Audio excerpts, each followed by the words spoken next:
So most people tell you that 2025 was either a great year or a terrible year in real estate.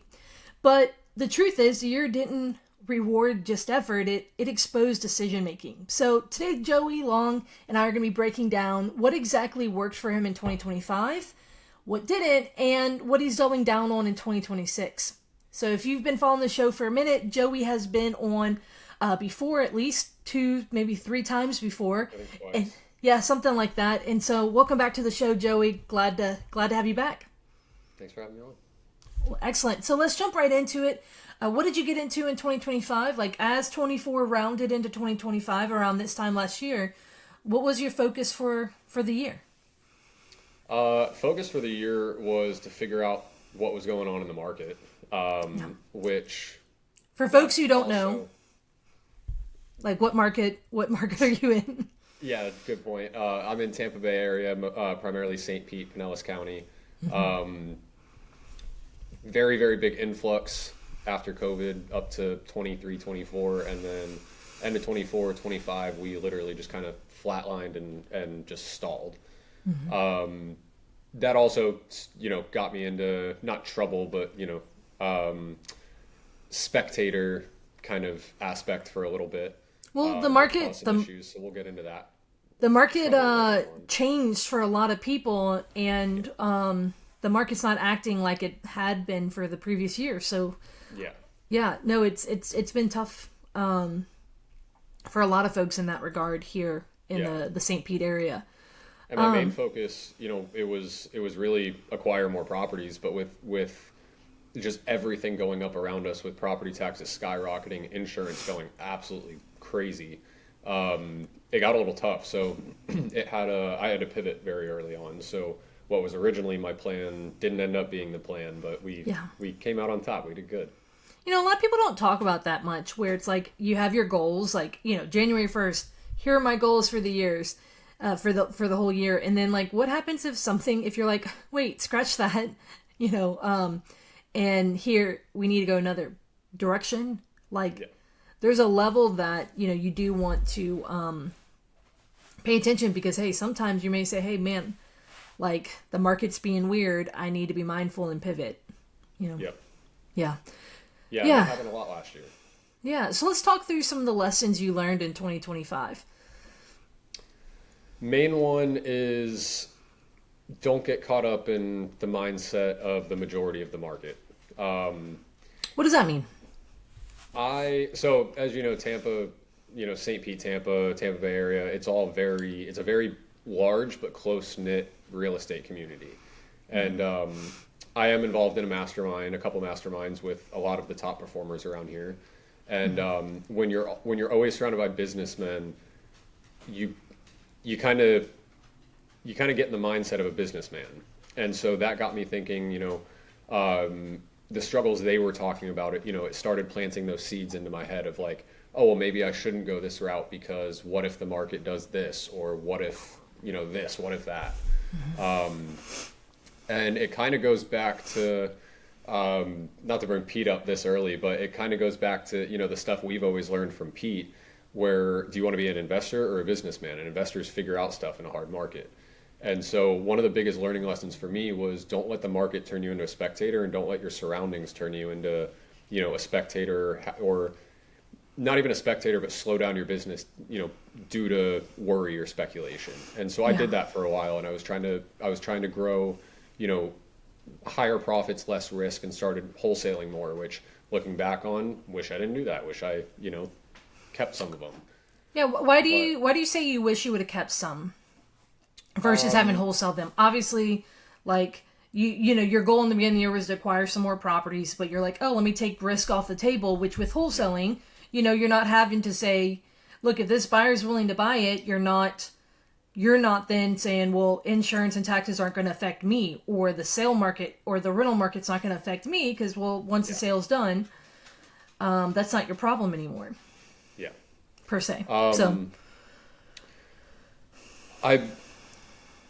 I don't want to say, I wish I didn't wholesale them, because, profit checks are always nice. Profit checks are profit checks. But aside from the taxes, like you look back on it and you're like, oh, I worked so hard to acquire those leads and got them at such a good discount just to, sell them to somebody for a decent check. And then, we carry on to what the market's doing now, and we're starting to see things, pick back up very, very slightly, but starting to pick back up. Yeah. And just looking back on, I did, take some time to kind of reflect on what do I know and what have I learned. And again, going back to Pete and the stuff that I've learned from Pete, it's, I could have figured it out. There are strategies that I know that that, we know how to do. We have the tools in our tool belt to do. And just kind of forgot about them because I was in that, grind, speed, quick turnover kind of mindset. But also I was a little nervous about the risk. And so that's something that going into this year, that's the main thing that I wanted to kick out was don't get tied up in any of the risk. Well, obviously, acknowledge it, but don't let it slow you down. And use the tools that I have to make deals happen in a market where a lot of people can't do deals. And so this year already, we're way ahead of our goal this year already, and we're 20 days into the year. So yeah, that's awesome. So before we get more into 2026, so in 2025, you're talking about how like letting a lot of people's, problems kind of cause you to say, okay, like I want to be risk averse. I want to kind of pull away, maybe change my strategy, different things. We've seen a lot of people do that, right? Like they're kind of like, let me sit on the sidelines and kind of wait and see, like, kind of waiting for this perfect, blinking red light that says now is the perfect time, where there's no risk here. Going back into that, what do you think? Well, let's do this. Why do you think people get so, when it comes to risk and stuff, why do you think people's main reaction is to kind of just sit back and just watch? Because they don't have knowledge of how to make those deals work anyways. And again, that's kind of why I'm kicking myself, because I do have that knowledge, I do have those tools, and I just didn't put them to use. And granted, a lot of those tools, I had a refresher on them in Pete's class in December, which is, I'm applying a lot of those now. Yeah. But again, all I had to do was kind of slow down, sit down, and, block out the exterior noise and be like, all right, what do I know and what do I know how to do? And, how can I make this work? Yeah. No, understandable. And a lot of times, like, these are all manuals for folks who don't know that are from seminars. A lot of times, especially the hyper creative seminars, Pete, John and Pete, like different ones along those lines. I attend those really to just, I cannot tell you how many times I keep a notepad right next to the binder as I'm taking notes during the class, and I'll write down a lead or a deal I own or, something like that, because then I start thinking about it differently. I can't tell you how many times that it's just getting around those conversations that I can then say, wait, hold on. Like either I'm not thinking about it that way or, I know better. I could have gone about it this way or, stuff like that. And I found that to be one of the biggest benefits of being around hyper creative conversations. Yep. And, agreed. We're human. We're like, what tools, it's kind of like having a toolbox, but sometimes you forget that there's a tool down in the very bottom of the box that like, oh wait, yeah, I could use that one. Well, and when you run into that problem that you've never run into before, and exactly. For me, that was a changing market. Sometimes you just get overwhelmed and you get in your own head. And, right there with you. I think, I watched myself. I think a lot of it was, partially I had a lot going on personally with, my spouse's, yeah, right. Our couples therapist this week was like, don't do that again. I was like, okay. But, between my spouse's job change, which was a major, like, schedule change for us, between the move across state lines and the wedding, like, all that stuff going on, among other things, it was just like, I too very much kind of like pulled back, and I wasn't as aggressive. I was still doing deals, but I think part of that was also because I was seeing risk, right? And like I was like, oh well, let me just give more attention to the personal stuff and be less aggressive. And I in a similar way have that regret, but lesson learned, right? Like, and part of that is also learning about ourselves. Yeah. And so what was another lesson that 2025 taught you? Pivoting. That was a big one. What does that look like for you?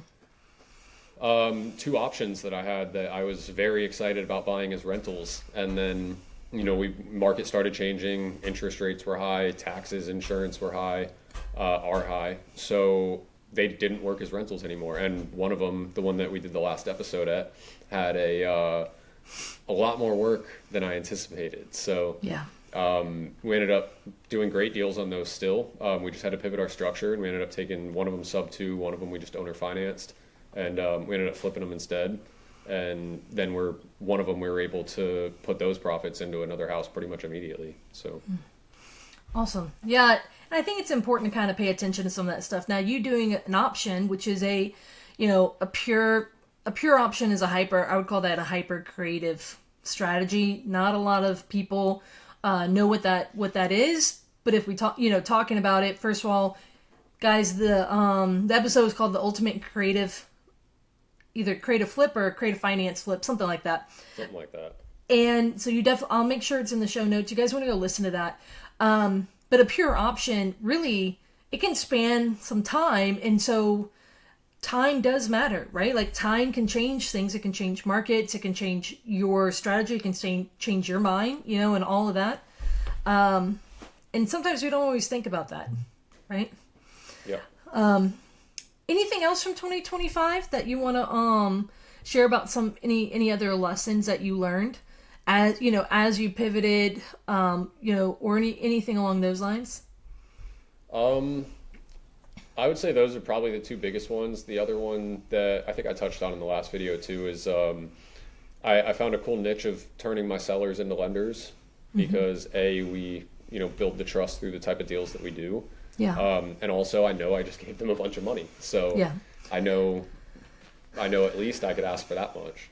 Yeah. And that can be a powerful thing. People are so many times they're neglecting who they've already done deals with, not realizing how much of a resource that they could be, But yeah, so I love to hear that, because I think when we reflect on the year, a lot of times it, and even talking through it, I think can help us kind of say, okay, like, how did I approach this year? Because sometimes we're just always one foot in front of the other. So Yep. That reflection can be really helpful. And even talking about it in this series of doing, reviews of 2025 with people and talking about their 2026, it gets me thinking. I like seeing different people from across the U.S. and different strategies talking. Like, that's been fun. So as we start to look at 2026, what's your focus for this year, coming up? Which I know you kind of alluded to earlier. Main two focuses: acquire more rentals again, even though people say it doesn't work right now, and use the tools that I've learned to do deals even if I don't want the deals. Like right now I'm working on an overtrade deal where, basically we're owner financing the house, and I'm going to use that property to create financing for a property that I do want. And there's a lot of times that I look back on a lot of deals last year where I could have made that offer, and it just went right over my head, and it didn't even occur to me. I don't know why. Just didn't think of it. And most people that send me deals, most people that look at deals from wholesalers, whatever, the biggest thing I've been hearing is I haven't been seeing anything good. And, I can kind of agree with that. The good deals have been a lot harder to find and create.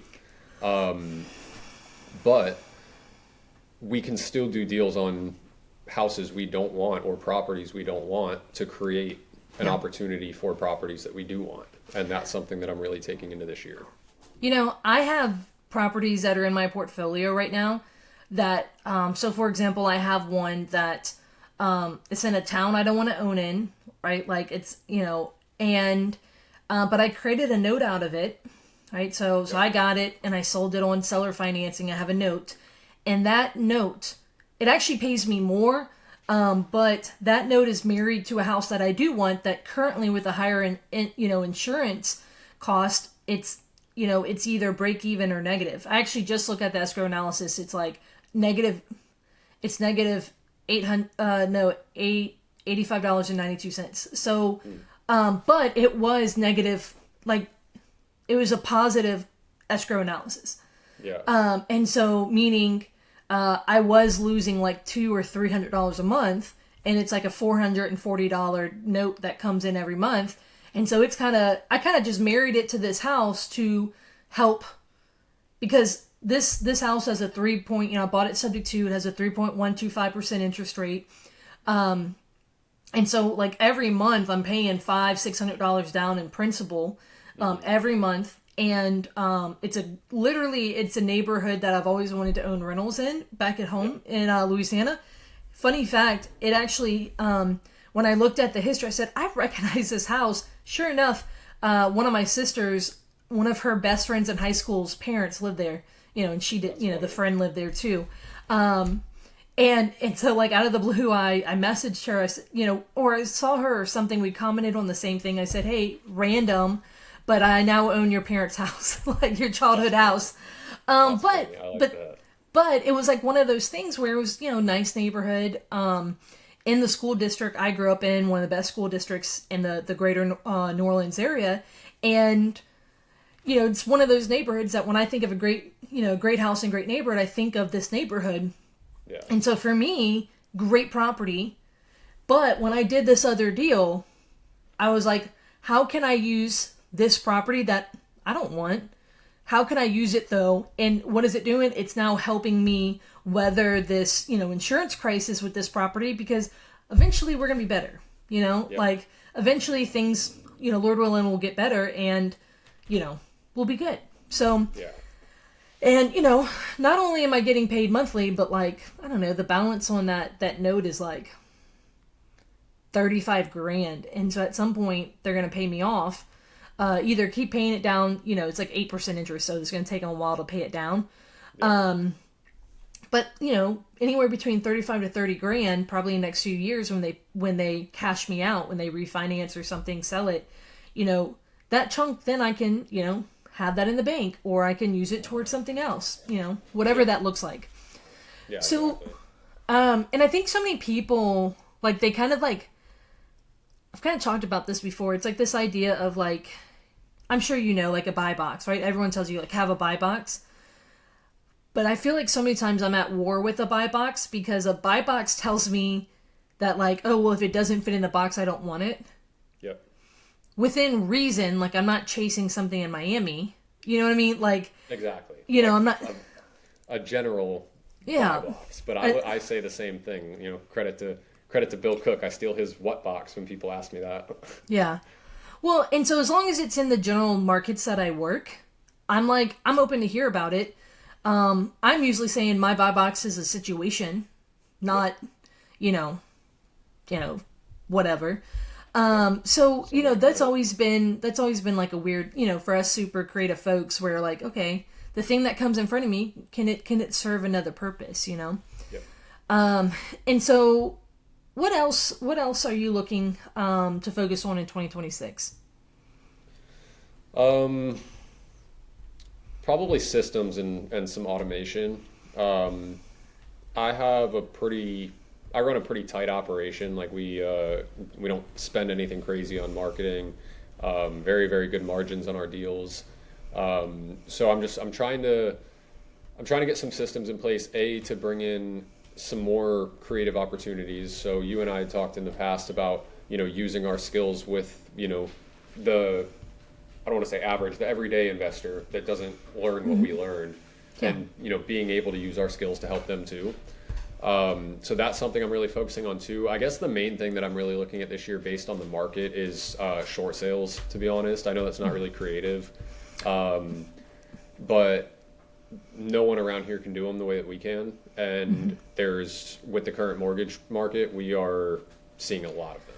Honestly, I'm seeing a ton of it, not only in Louisiana, in Florida, but also in Louisiana.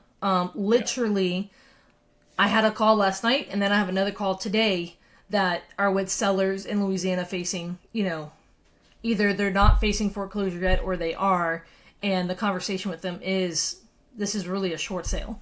And the lenders are making it, literally next to impossible right now. So we're having to jump through hoops that we've never had to jump through before, because the lenders are hurting right now too. Yeah. And they're basically doing everything they can to repossess a house over letting it go to short sale. because they just want to basically get these 3% loans, 4% loans off their books.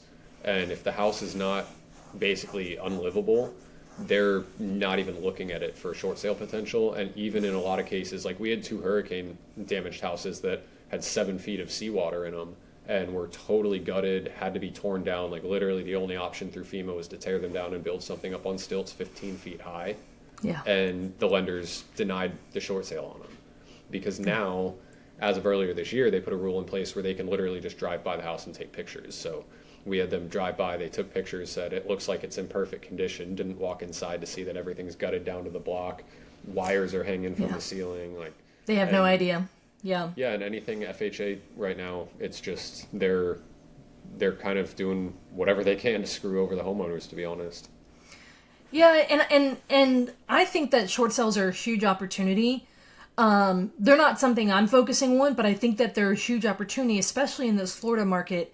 Left and right, I'm seeing it. It's just because we have seen that swing down, and so if someone has to sell right now or they can't afford their payments right now, and therefore forcing them to sell, anything along those lines, in this market, people are realizing really quickly the equity they think they have is not there. Yeah. Yeah. So when you say you want to acquire more rentals, but using the skills that you have, talk to me about what that means, because as you've already mentioned a few times, property taxes and insurance are not cheap right now. So for people who don't understand, that means cash flow is so much harder right now. Whether it's hard to even have at all, or you're breaking even, or as I mentioned, in some of my properties, I have a negative cash flow because of those, insurance prices going up. So what does that look like? It's a loaded question. A couple different ways that I'm utilizing that strategy. One, I am buying a couple other properties that I have owner financing on that I'll basically collateralize something else and sell that property cash to use, great financing terms to pay for some of these houses. So let's slow that down real quick for folks who don't know you and I's language, which is again more hyper creative. Like, so people who like do subject to and seller finance and lease options, like that's the world of creative they lived in. I believe there's a world called hyper creative, which is like here and is a lot other ways. But so what you're saying is an owner's willing to sell or finance a property to you. Yep. A property that I don't want. But it's a property that you don't want. But you say, hey, you then say, let me take that financing, that owner financing, and then, substitute the collaterals. Like generally when you get a loan, and I'm not going to get into how owner financing is a loan, but generally when you get one, you have collateral, right?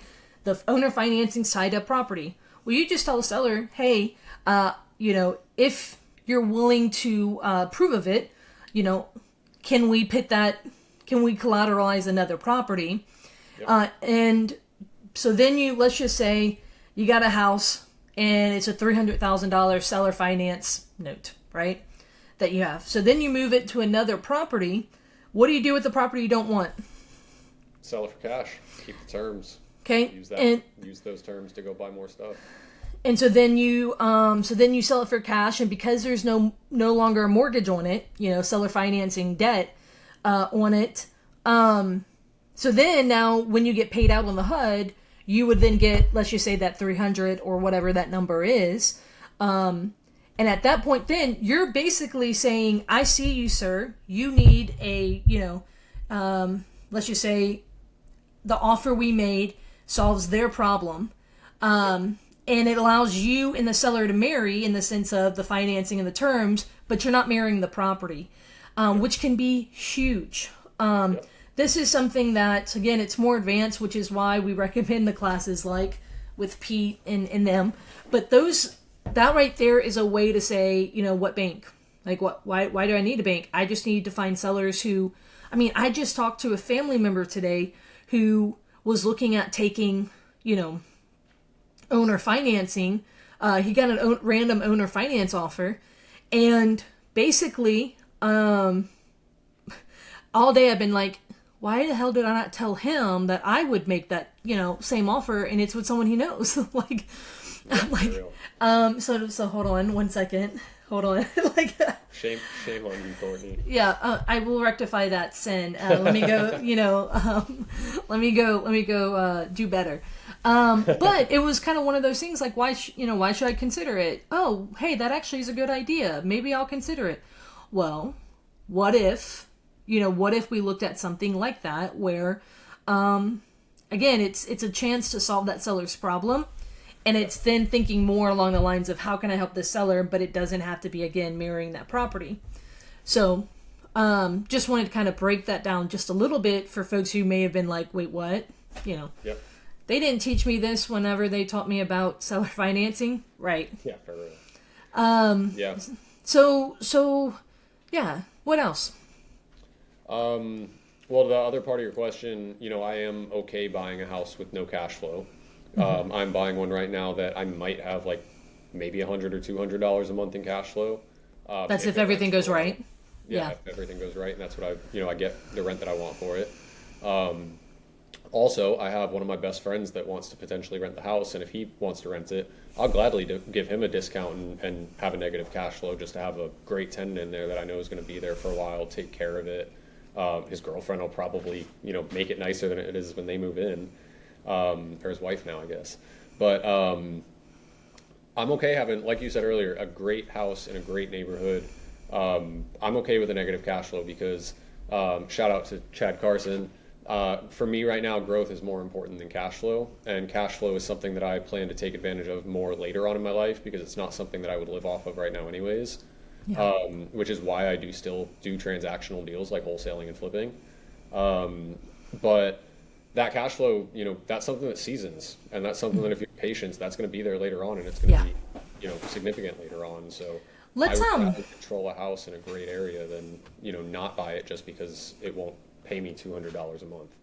Yeah, let's actually pump the brakes on that because this is super powerful. And this is what I say that people get so like put the blinders on and they're just looking at the house right now in this time in this market, which matters. But if you can think 30,000 feet and look at your whole portfolio, or if you can think, what does it look like down the line, things like that. Chad does a great job. Chad Carson does a great job talking about stuff like this. But it's this idea of, similar like to what you just said. I don't live off of my rentals. And I took down, I think, my first rental in 2017 or something.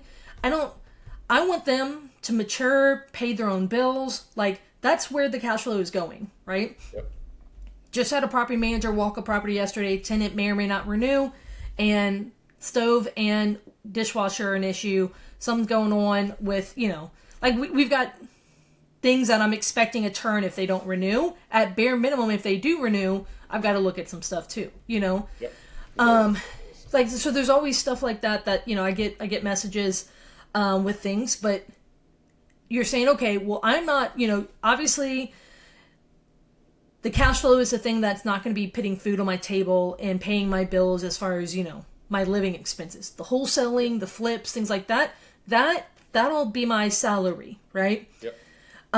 But when you say, hey, the focus isn't cash flow, it is, growth, what do you mean by that? I'm going to be really freaking happy I bought these houses when I'm 60 years old. Yeah. While someone else is going to work every day to pay me, rent or a check in the form of rent every single month to pay for my house. This is the same house we talked about? Probably. In the one that you were going to move into? Yeah. That you, day one, are walking into how much equity?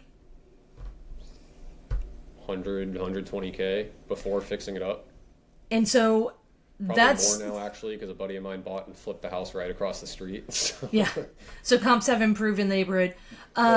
So you're stepping into 6 figures of equity day one. Yeah. And as we talked about, hey, the cash flow may be break even or maybe even lose 100 or maybe make 100 depending on where you land, right? And but that's the snapshot of today. And especially if you can get long-term fixed financing, then over time rents go up, right? And if your costs can, at least your debt can remain fixed, taxes and insurance can vary. What most people don't understand is there's so much benefits that come with time. They're like, oh, I've been having these rentals for 3 years. Rentals suck. I'm like, baby, you haven't even gotten to the sweet spot yet.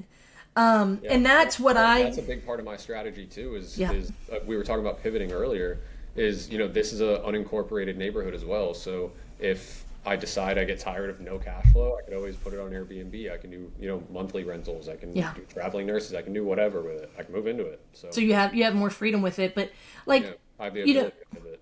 And I think going back to that, it's like this idea of like, if I do value growth, then knowing that the cash flow can come from my businesses, like the wholesaling and flipping side, it then says, hey, look, I want to think with a long-term approach here, and hey, this is a great area. I have plenty of options with it. That's awesome. Well, and I think people like focus, like we were saying, they focus too much on the cash flow.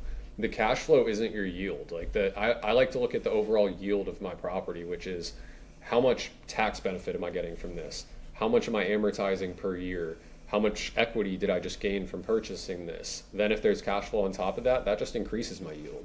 So it's not, people look at rentals as like, oh, if it doesn't cash flow, I'm not making any money. But all you have to do is stay alive. Like Pete says it best, like just buy it and stay breathing. Yeah. And I think that's powerful. Again, so many people, you're right, they look at just cash flow. Cash flow is the least of the benefits that rentals give me. And although, it's important because you need, especially if it's losing $100 a month, you need to be able to sustain that for however long it is. But I mean, I have properties, so I was just looking at one. I have a property that when I first got it was rented for $1,200 and it's now rented for $1,550. Nothing crazy. That's no but like, what if at 12, and this is just over the last, I think I've owned this thing, or I think it's been rented out with the same tenant. So they started at $1,200, and over the years, there's been a small increase. They started renting for me in 21, and so 5 years. They're about to renew for the fifth time or whatever, or fourth time. But so if at $1,200, let's just say it was break even or losing $100, and I'm not suggesting people get into alligators, but like, if it was just break even or only making $100, over time, just know that that scale will tip a little bit. The scale will tip a little bit. It'll move, generally speaking. And then eventually, I mean, you're paying down that loan. That property, I bought it subject to, and I bought it subject to $136,000. I think we're almost to like, I don't know, somewhere in the low 120s with that property because it's an older loan. And the property's worth like $225, $215, like something like that. It's a 2010 build, so like great spec home, 3-2 with a garage, like stuff like that. Where I'm just like, I think so many people are like, I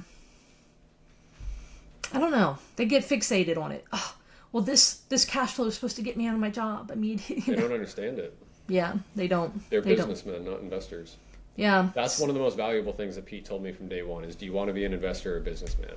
Yeah. And while I'm both right now, I try to stay in the mindset of an investor, because businessmen only look at immediate numbers and immediate return. I like to look at what will I be happy that I did in 20 years. Yeah. I think that's important. Owning nice houses in nice neighborhoods. You and I talk about this a lot. That was one of the biggest identity crisis things I had to work through. Was I was listening to all business people when I wanted to be an investor, but all the people who taught me were business people. And so I felt at odds all the time, like there's an internal conflict. It's once been said that, I felt like I had a civil war on the inside of me because I constantly was being pressured towards businessmen concepts, which is, profits, scaling, overhead, things like that. Where on the investor side, it's, thinking long term, like the last 5 minutes conversation we just had about rentals. And so that can be powerful. So you're 2026, you're looking to get more rentals. You're looking to not let the market, scare you to the sidelines. Which, I mean, we're definitely not doing this year. We got a lot going on right now. Yeah, got some momentum running. and then short sales. You're going to be focusing on short sales. So if A lot of folks, those going on right now. so mostly in Pinellas County, or One in Pinellas, one in Pasco, one in Hillsborough. No, two in Pinellas, one in Pasco, one in Hillsborough. And then entering a couple more in Hernando and a couple more in Pinellas that we're talking to right now too. There's a lot of them. Yeah. So if folks want to get in touch with you, what's the best way to do that? Probably through Instagram, joeylong.rei. Okay, I'll put that in the show notes. Cool. Yeah, and local people come to my event, do a quarterly event. Next one's February 12th with my probate attorney, Al Nicoletti, who focuses on, he helps me with a lot of the curative stuff, a lot of the, pre-probate stuff where we have to build the family trees and do the probates and all that. So it's going to be a good one, diving into a lot of the deals that most people run from. So excellent. Well, Joey, as always, glad to have you back talking shop, and thanks for sharing about your 2025 and 2026 with us. Yeah, of course.